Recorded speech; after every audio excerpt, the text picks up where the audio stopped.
getdikcə insan bu dünyanın heç də gerçək olmadığını anlayır. İnsan gülür, amma içində bir kədər var. Paylaşır, amma hiss yoxdur. Texnologiyalar, innovativ həllər, süni zəka sanki dünya bir filtrdən keçir və nəticədə saxtalaşır. Hansı daha realdır? Səhv edən insan, yoxsa hər şeyi mükəmməl bilən süni zəka? Sual budur. Robot texnologiya səhv etmir, amma hiss də etmir. Yəni, insan səhv edir, amma onun səhvində ruh var. Məncə, mükəmməllik həyatın yoxluğu deməkdir.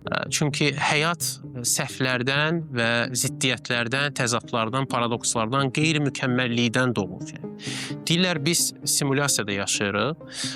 Cəsarətlə demək olar ki, bəli, çünki başqaların və ən əsası özümüzü aldadırıqsa, bəli, bunu simulyasiya adlandıra bilərik. Hər kəs öz versiyasında yaşayır, hər kəs mükəmməl olmağa can atır, özünə lazım olan qədər real bir dünyada yaşayır.